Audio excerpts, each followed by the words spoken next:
Bom, vamos lá, tudo bem, pessoal? Então, hoje eu estou gravando a aula 27. Essa aula 27 é a nossa segunda aula desse tema, né? Energia. A gente começou, então, na aula anterior a falar sobre isso. E na aula 26, então, eu tinha comentado, né? Sobre a grandeza física trabalho, né? Trabalho de uma força. E hoje a gente vai continuar esse assunto trabalho e vamos ver um cálculo que é um pouquinho diferente, né? Vamos calcular o trabalho para forças em trajetória vertical. Mas eu queria começar recordando um pouquinho, né, do que a gente conversou na aula anterior, tá? Então, o que nós vimos na aula anterior? Ó? Se a gente tem uma superfície, né, um objeto sobre essa superfície, esse objeto está sendo puxado por uma força, por exemplo, uma força F, né? Nós vimos que essa força ela é responsável por passar energia para o corpo e a energia que faz esse corpo se movimentar, né? Então, quando a gente calcula a energia que está sendo colocada no corpo por essa força, a gente está calculando o trabalho dessa força, né? Então, calcular o trabalho de uma força, que é o que vai ser mais perguntado nos exercícios aí, né? Calcular o trabalho de uma força é calcular o tanto de energia que essa força está colocando no corpo para que ele mude o seu estado de repouso ou de movimento. Aí. Tudo bem? Nós vimos que para calcular então esse trabalho, né, a gente usava uma letrinha grega aqui, um tal, né? E a gente fazia uma multiplicação simples aí de intensidade da força aplicada e deslocamento do objeto. Né? A não ser que houvesse um ângulo, né, entre a força e o deslocamento. Então, o objeto quer sair daqui, vai chegar aqui nessa outra posição, né? Vai sair de A, vai chegar em B, mas a força está aplicada dessa forma, por exemplo. Então, se a gente tem um ângulo, né, de inclinação entre o movimento e a força, né, se a força estivesse aqui, então a gente teria também aí que considerar o cosseno do ângulo, né? Vamos chamar de alfa esse ângulo aqui, o cosseno do ângulo alfa de inclinação da força, né? Então nós conversamos sobre isso na aula passada, vimos que era bastante simples, então, calcular a quantidade de energia que a força carregava aí. Nós vimos também que o trabalho podia ser motor, se a força estivesse colocando energia no corpo, né? Se ela estivesse sendo aplicada aqui nessa região que vai ajudar esse corpo a sair de A e ir até B, né? Vimos que a força poderia não realizar trabalho, por exemplo, se eu aplicasse uma força vertical para cima aqui ou vertical para baixo, né? E tentasse usar essa força para arrastar esse objeto de A até B aqui na horizontal, né? Então essas forças verticais aqui não realizariam trabalho, não conseguiriam causar deslocamento no corpo na horizontal, né? E se a força fosse aplicada para o outro lado, assim, para cá ou para cá, então essas forças realizariam um trabalho resistente, né? Trabalho resistente é aquele trabalho que retira a energia do corpo, né? Então, o trabalho resistente é um trabalho negativo, retira a energia do corpo. Então, isso é que a gente conversou na aula passada. Mas os exercícios da aula passada envolviam, então, objetos que estavam se movimentando numa trajetória horizontal. O que muda, então, na aula de hoje? Hoje a gente vai conversar sobre a trajetória vertical. Vamos imaginar objetos que estão numa superfície e que vão ser lançados, por exemplo, verticalmente para cima, ou que estão numa certa altura e que vão ser lançados ou abandonados verticalmente para baixo. Né? Nessas duas situações, então, a força-peso exerce um papel muito importante. Então, diferente da horizontal, em que a gente muitas vezes, né, até desconsiderava essa força-peso, né, cortava ela, né, vamos desconsiderar, vamos anular ela com a força normal, as forças se equilibravam. Então, quando o movimento não era na vertical, a força-peso tinha um papel aí, né, menos importante. Mas agora, na vertical, o peso é importante nos dois casos, tanto na subida como na descida. Eu vou mostrar para vocês aqui, nesse próximo quadro, né, as duas situações que a gente vai estudar, então, hoje. Essa primeira situação, que é de subida, né? Então, imagine um objeto que está aqui no chão, tem uma massa M e vai ser puxado verticalmente para cima. Imagina que tem alguém aqui fazendo uma força, né? Imagina que tem uma força aqui, uma força F, que está puxando esse objeto, então, e vai erguer ele numa certa altura H. Tá vendo? Tudo bem? Então, nos exercícios vai ser perguntado, ó, né, sobre o trabalho da força-peso e também sobre o trabalho dessa força que a pessoa está fazendo aqui, né, para poder erguer o objeto. Então, nos exercícios vai ser perguntado sobre essas forças verticais. E como é que nós vamos calcular esse trabalho? Então, nós vamos partir daquela ideia da aula anterior. A gente sabe que trabalho, de uma forma geral, para forças, né, paralela ao deslocamento, então forças, olha, o deslocamento está sendo na vertical, então para forças verticais, né, eu não vou precisar nem considerar o cosseno do ângulo, vou fazer só força vezes deslocamento, tudo bem? Então nossa conta principal dessa aula é a continha do trabalho, do mesmo jeito que fazia na aula anterior, mas só que tem uma diferencinha. Agora, a força pode ser a força F, né, que a pessoa está fazendo para tentar erguer, mas muitas vezes vai ser perguntado sobre o peso. Então, essa força aqui a gente pode representar como P, né, pessoal? Assim que a gente aprendeu a representar o peso, né? Então, ó, P vezes o deslocamento. E o deslocamento, gente, que a gente estava usando D, nesse caso da vertical, o deslocamento vai coincidir aqui nessa trajetória, coincide com a altura que o objeto vai estar. Então, nós vamos usar aqui a altura. Né? Então, o cálculo do trabalho, que era força vezes deslocamento, ainda é força vezes deslocamento, mas na vertical, a força, né, que nós vamos usar aqui vai ser o peso, e o deslocamento vai ser a altura. E a gente pode até melhorar um pouquinho isso daqui, porque o peso é calculado fazendo M vezes G. Então veja, no lugar do peso poderia usar M vezes G, e aí com a altura aqui também, né?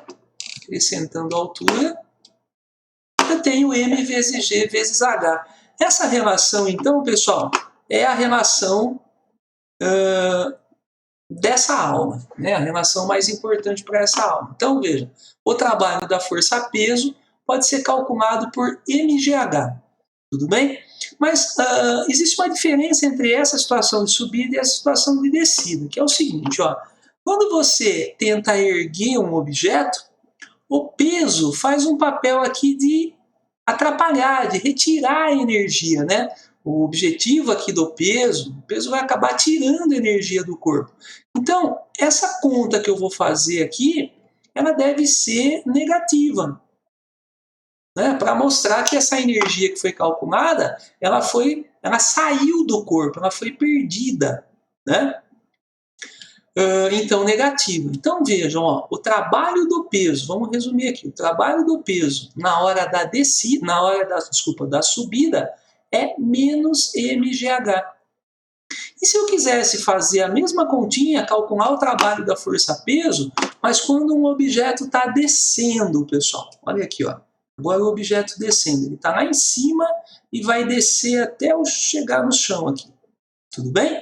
Então, veja, eu vou pensar da mesma forma. O trabalho da força-peso é a força-peso vezes a distância que vai descer. E a distância que ele vai descer coincide de novo com a altura dele, né? Então, vezes a altura.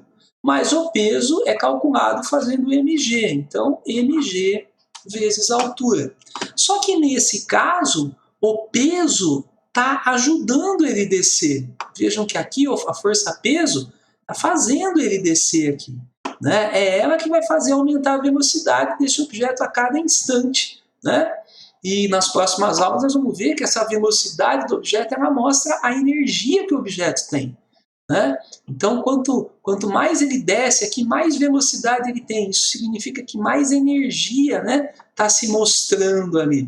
E da onde que está? Né? Por que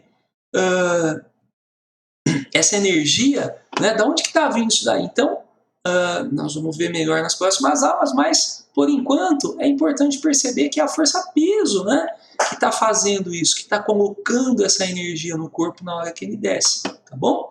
E então, como a energia está sendo acrescentada, aí está, né, crescendo aí, a gente vai usar positivo nesse caso. O trabalho da força-peso, então, na hora da descida é mgh positivo, pessoal. Tudo bem? Então vejam, ó, toda vez que eu pensar em calcular o trabalho da força-peso, eu vou calcular por mgh, massa vezes gravidade vezes altura. Se estiver descendo, se estiver subindo, eu considero negativo, porque está atrapalhando, é só a gente pensar assim, tá? O que o peso faz na hora da subida? Ele atrapalha. Se ele atrapalha, então a continha é negativa. Na hora da descida, o que o peso faz na descida? Ele ajuda. Quanto mais pesado, né, vai ajudar mais aí. Então, o peso, olha lá, positivo, porque está ajudando. Essa é a ideia principal dessa aula, viu, pessoal? Eu acho que entendendo essa parte aí, tá bem legal. A gente consegue resolver bastante coisa aí. Tudo bem? Mas eu queria comentar algumas coisas aí ainda. Então, por exemplo, em alguns exercícios, não vai ser perguntado sobre o trabalho do peso, vai ser perguntado, por exemplo, sobre a força que está erguendo um objeto. Isso vai acontecer já nos nossos exemplos aí. Imagina que esse objeto está subindo aqui, né? Tem alguém puxando aqui, mas ele está subindo em movimento constante, em velocidade constante. O que está acontecendo se a velocidade aqui é constante? A gente já conversou sobre isso em algumas situações. Olha, se o movimento está sendo para cima, mas com velocidade constante, é porque não tem aceleração, porque a aceleração é zero. E para a aceleração ser zero, essas forças que puxam aqui para cima e para baixo, elas devem estar se equilibrando, elas devem estar se cancelando. Tudo bem? Então a gente já conversou sobre isso, né? Quando as forças no corpo, a resultante das forças é zero, ou o corpo está parado, ou o corpo está se movimentando sem aceleração. Que é o caso aqui, tá? Se esse objeto estiver subindo sem acelerar, né, subindo em velocidade constante, essa força deve ser igual a esse peso. Agora atenção, ela vai ser igual em módulo, quer dizer, em valor numérico. Ela é igual, ela tem que ser igual. Agora, a direção, o sentido é contrário, né? Então, por que eu estou falando isso? Porque o sinalzinho vai mudar. Então, nós vamos ver em exercícios aí, que se ele perguntar qual é o trabalho, né, dessa força aqui que a pessoa fez para erguer o objeto, eu vou fazer a mesma continha, mgh. Tudo bem? Ah, mas eu não estou pensando no peso. Por que eu posso usar essa mesma continha se eu estou pensando na força F? Porque elas têm o mesmo valor, né? Então, eu posso usar a mesma fórmula pensando no peso, né? Porque o peso tem o mesmo valor da força F. Se eu usar o mesmo número aqui, não vai ter problema, né? Só que o sinalzinho não pode ser menos, né? Nesse caso, por exemplo, a força F é uma força que faz o objeto subir. Então, é uma força positiva, né? Já a força peso está atrapalhando o movimento do objeto, por isso que ela era negativa. Então, nos exercícios nós vamos prestar bem atenção nisso, mas a conta vai ser exatamente a mesma. Não vou ter uma fórmula diferente para calcular a força, por exemplo, que a pessoa faz para erguer um objeto. A gente calcula pela mesma fórmula do peso, só que pensando que o sinal aí, né, se a força está ajudando, é positivo, né? Então, é isso que eu queria comentar com vocês, né? Então, agora a gente tem mais uma coisa que a gente pode calcular, né, dentro desse estudo, que é o trabalho realizado por forças na vertical, é mgh, tudo bem? Uma observação antes dos exemplos, queria colocar para vocês aqui, ó. Ele fala o seguinte, ó, note que o trabalho da força-peso independe da trajetória. A gente não percebeu isso aqui, não teve como perceber ainda, mas nós vamos perceber no segundo exemplo que eu vou mostrar hoje para vocês, tá? O trabalho da força-peso não depende da sua trajetória. Veja, olha, se a bolinha saísse daqui de baixo e subisse verticalmente aqui até o ponto B, ou se ela fizesse essa trajetória diferente aqui até o ponto C, ou se ela fizesse essa aqui, ó, que vai até o ponto D distante aqui, nos três casos a bolinha subiu exatamente a mesma altura. Percebe? Então, não importa todo esse meio do caminho aqui, essa trajetória dela. Isso aqui não importa. Vocês percebem isso pela nossa forma, né? Da forma que eu fechei a forma. Olha, trabalho, né? É MGH. Vejam que eu não estou falando de distância percorrida aqui, que são diferentes, lógico, nessas três trajetórias. Eu estou falando de altura, tá vendo? Não interessa para mim a distância percorrida, e sim a altura, o desnível aqui, né? A diferença de nível. Então, eu posso medir sempre assim, tá vendo?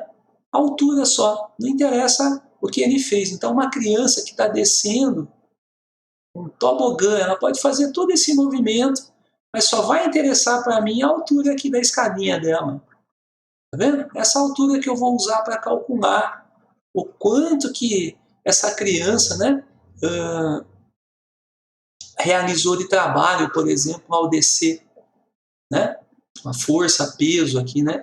Realizou de trabalho ao descer. Então, a força-peso é uma força um pouco diferente, porque ela tem essa característica. Tá? E forças que têm essa característica, né, da gente não considerar a sua trajetória, são chamadas forças conservativas. Isso a gente vai conversar em outros momentos também, mas é legal comentar com vocês agora. Nós vamos ver bem essa situação num exemplo, então. Bom, vamos lá, vamos para o nosso primeiro exemplo. Esse primeiro exemplo está bem simples e é o que vocês vão acabar fazendo mais, né, dentro dos exercícios. Olha aqui, ó. Ele fala aqui, né, um homem levanta uma caixa de massa 8 quilos a uma altura de 2 metros. Isso aqui é a representação, né? Imagina que essa bolinha aqui, na verdade, é a caixa que o cara está levantando, tá? A massa M aqui, na verdade, é uma massa de 8 quilos e ela vai ser erguida. Esse cara vai erguer essa caixa a 2 metros de altura. Então, o que vai acontecer? Ele vai estar fazendo uma força aqui, gente. Força F. Né? E vai erguer isso daí. Só que ele fala que ele ergue a 2 metros de altura com velocidade constante. Tá vendo? Então, se ele está erguendo com velocidade constante, por que ele fala isso no textinho aqui? Para a gente poder saber que essa força que o cara está fazendo é exatamente igual ao peso do objeto. Porque se ele fizer uma força um pouquinho maior que o peso do objeto, esse objeto vai subir acelerando. E não é o que está acontecendo, não está tendo aceleração, a velocidade é constante. E se ele fizer uma força menor que o peso, a gente já sabe o que vai acontecer. Bom, o objeto não vai sair do chão. Né? Então, com certeza, se o movimento aí é constante, é um movimento uniforme, então a força é exatamente igual ao peso. Tá? Isso é bem importante para o exercício. Ele pergunta o seguinte, determinar o módulo do trabalho realizado pela força peso. Né?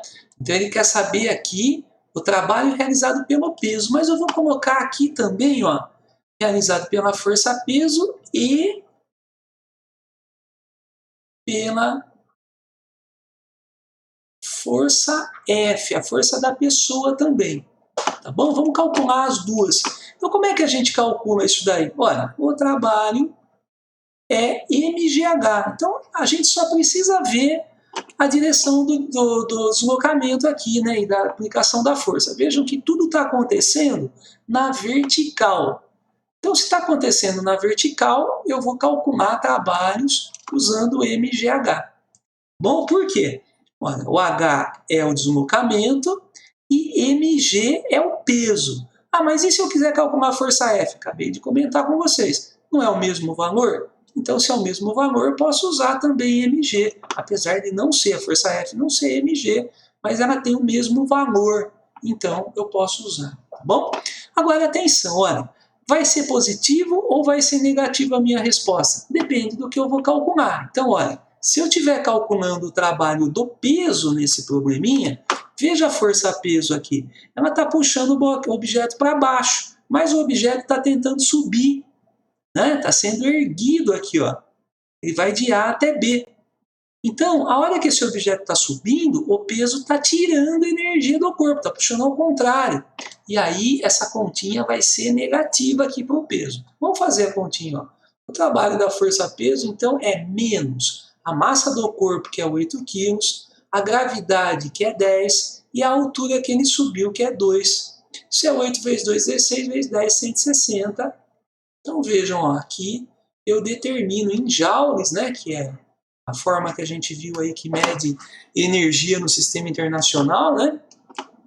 Olha lá, menos 160 joules. Né? O que significa isso? Que o peso, né, vai estar retirando 160 joules de energia do corpo enquanto ele sobe.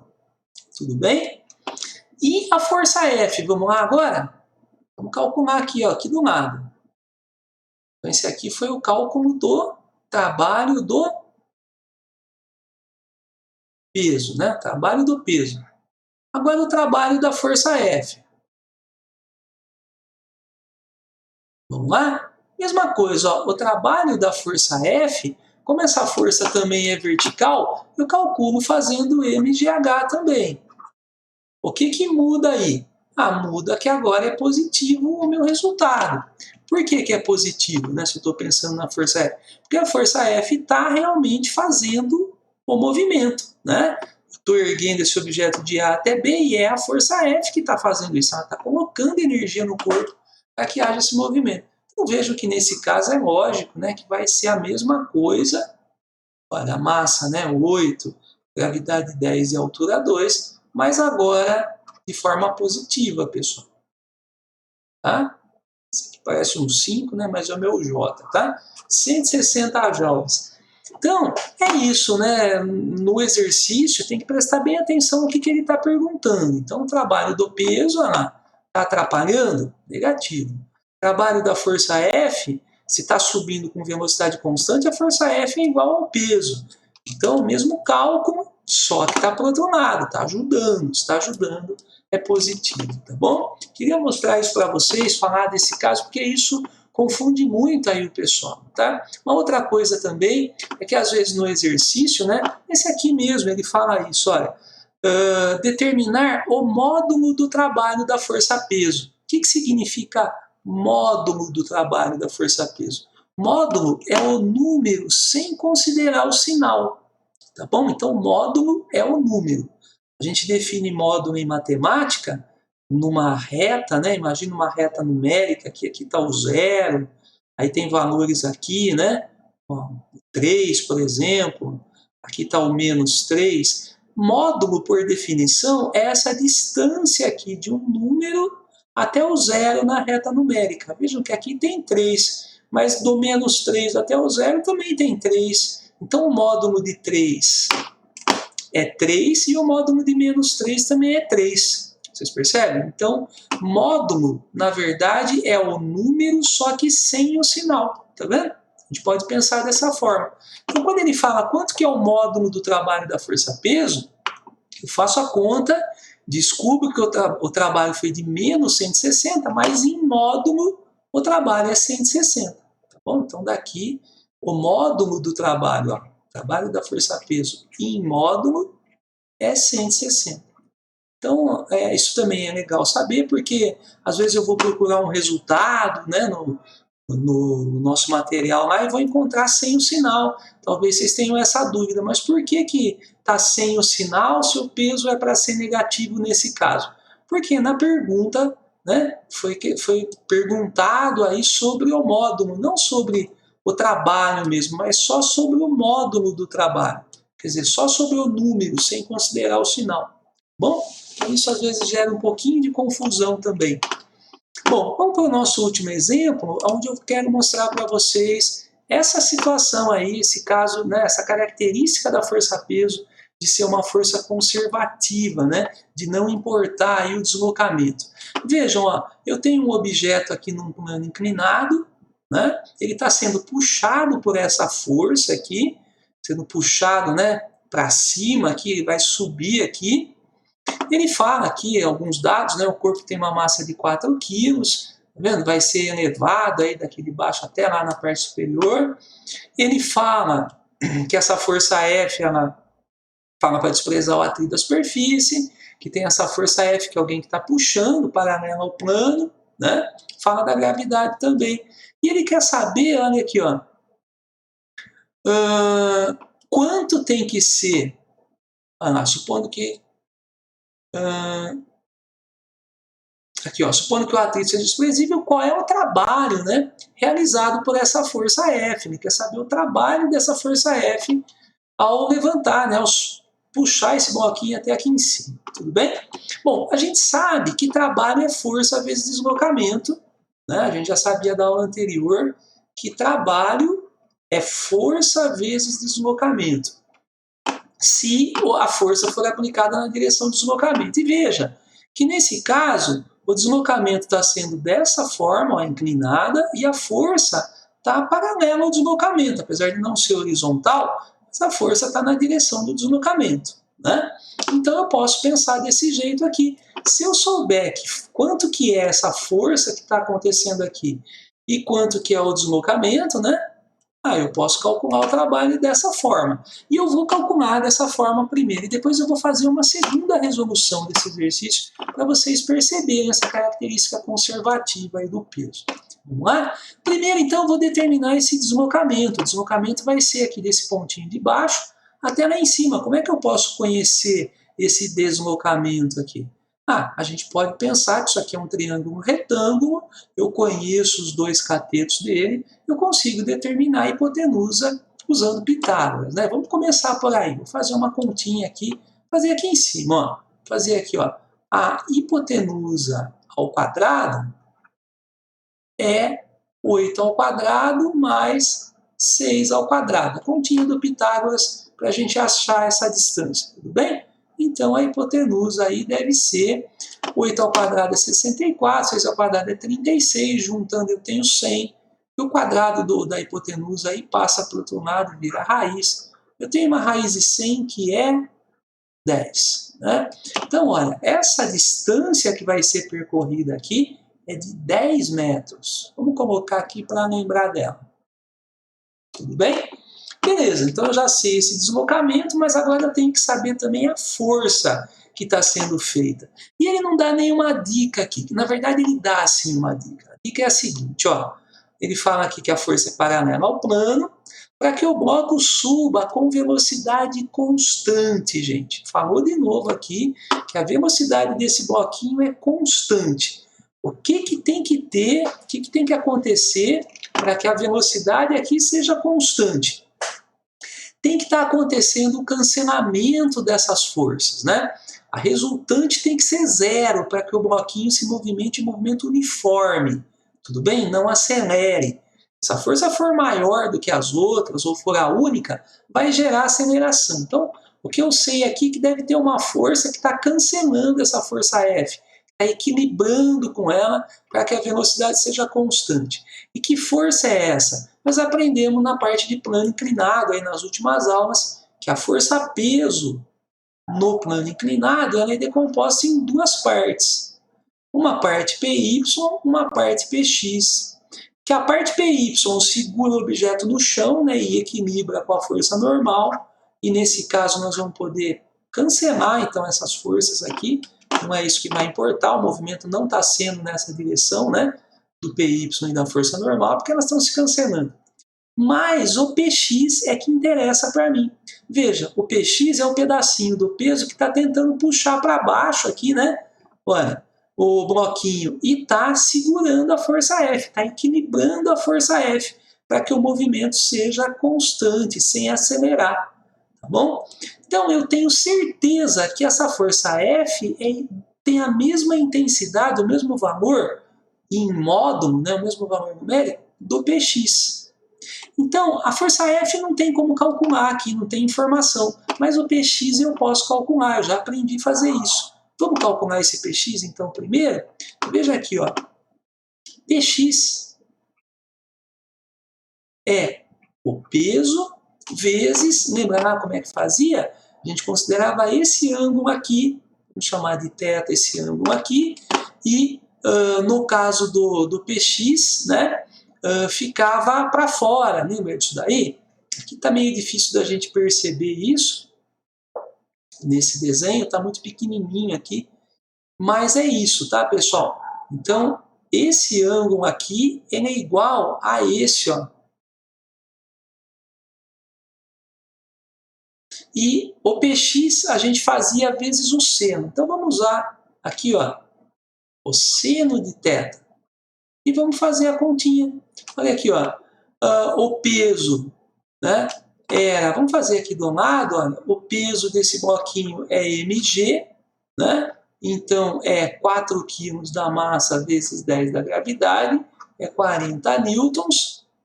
E o seno do ângulo, que eu vou precisar ali também, o seno do ângulo θ, né?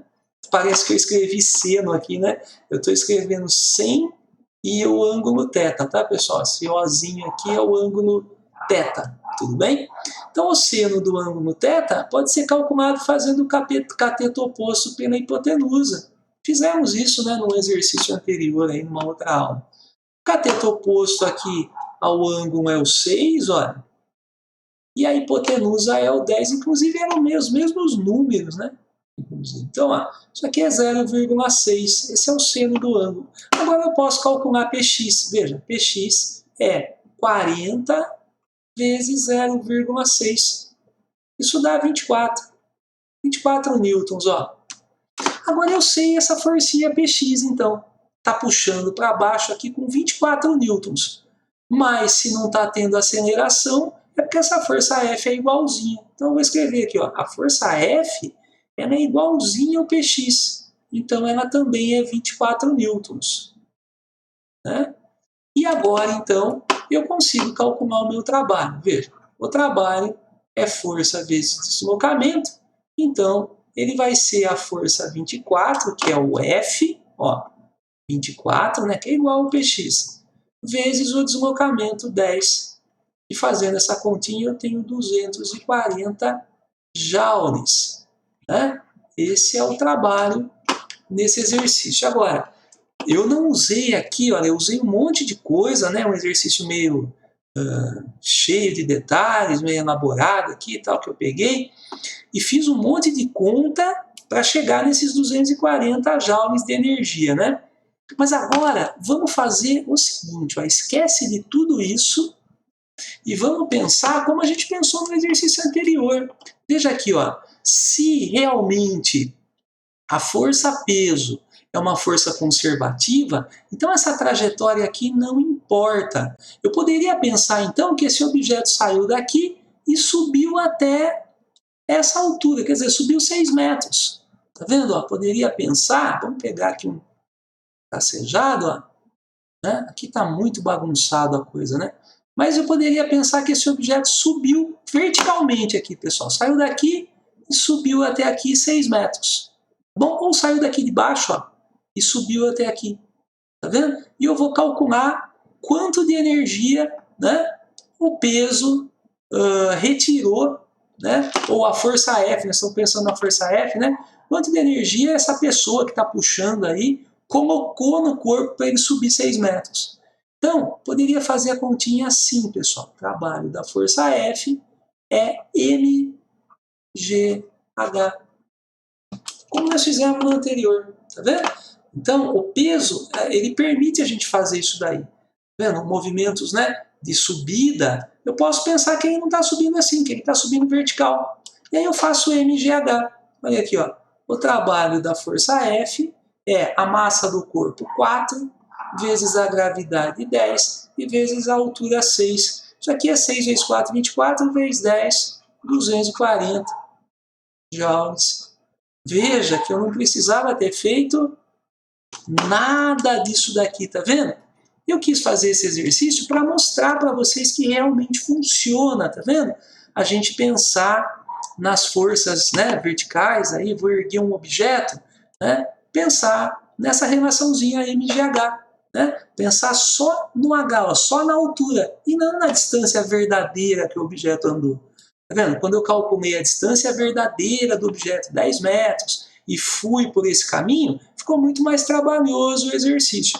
Quando eu só pensei que eu queria fazer esse objeto subir 6 metros, fiz a conta então, a massa dele, vezes a gravidade, vezes os 6 metros que ele vai subir, independente de como ele vai subir. Tudo bem? Vejam que foi gasto aí a mesma energia na subida, né? Tá vendo? Agora, tem uma diferença muito importante nesses dois casos aqui. E essa diferença é o que dá a vantagem para o plano inclinado. Tá? Diferença bastante importante. Dá uma olhadinha aqui, ó. A força F, nós calculamos aqui, a força peso, né, é uma força de 40 newtons. Então, se eu pegasse o objeto que está aqui embaixo, imagine ele aqui embaixo, como eu pensei aqui, né? Ó, se ele tivesse aqui embaixo e eu tivesse só puxando ele verticalmente para cima, sem usar o plano inclinado, né? Imagina que isso aqui é uma rampa, tá vendo? Tem alguém que vai puxar essa caixinha, arrastar ela aqui na rampa, né? Mas tem a possibilidade de trazer esse objeto verticalmente. Aqui tem uma escada, por exemplo, aqui, ó. Uma escada vertical, por exemplo, né? Então vejam, ó, o gasto de energia para subir isso daí seria o mesmo, tanto arrastando o objeto aqui, como puxando ele verticalmente para cima. Tá vendo? Seria 240 joules. O cara teria que usar essa energia para levantar o objeto. Agora, veja, olha, no caso dessa subida aqui, o cara teve que andar mais, né? Ele teve que andar 10 metros, enquanto que na subida aqui vertical ele ia andar 6 só. Ele teve que andar 10 metros fazendo uma força F aqui, ó, de 24 newtons. Olha a força F aqui, de 24 newtons. Para poder, né, empatar com o PX e arrastar para cima aqui. Enquanto que se ele vai puxar verticalmente, ele vai subir mais, né? Vai subir menos aqui, 6 metros. Só que a força que ele vai fazer aqui, essa força F aqui, ó, não é 24 newtons. Ela tem que empatar com esse peso inteiro do corpo, que é de 40 newtons. Então veja, ó, a pessoa tem que fazer uma força de 40 newtons aqui, quase o dobro da força que ela fez por aqui. Vocês percebem? Essa que é a vantagem do plano inclinado, viu, pessoal? Tá?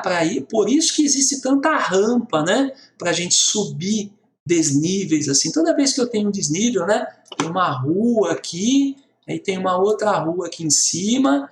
É muito difícil a gente ter, né, ou qualquer coisa, né? A gente ter escadas verticais para fazer a subida. Quase sempre a gente vai encontrar rampas, né? Por quê? Porque na rampa a gente tem essa decomposição da força-peso, né, no plano inclinado, e a gente faz menos força para subir. Gasta a mesma energia no final das contas, mas é uma coisa mais suave. É que nem pagar alguma coisa em prestação e pagar alguma coisa à vista aqui, ó. Tá vendo? A gente vai pagar do mesmo jeito. Mas aqui a gente vai pagando e nem percebe, né? Percebe muito menos que quando a gente paga à vista e paga de uma vez só. Tudo bem? Então eu queria comentar isso daí com vocês, por isso que eu deixei esse exemplo, tá? Não que vá aparecer muito exercícios que envolvam muito cálculo. Os exercícios são bem simples dessa aula, envolvem mais, então, esse cálculo aqui do MGH, tá bom? Essa aqui é a novidade de hoje. Espero que vocês tenham entendido aí o que eu quis mostrar para vocês, tá? Qualquer dúvida nesses exemplos, né, e na nossa conversa, por favor, assistam, né, mais de uma vez se precisar e façam todos os exercícios, tá bom? Aí nas correções a gente volta a conversar, tá? E a gente vai entendendo isso daí devagar, né? Na próxima aula a gente continua então, tá? Obrigado pela atenção.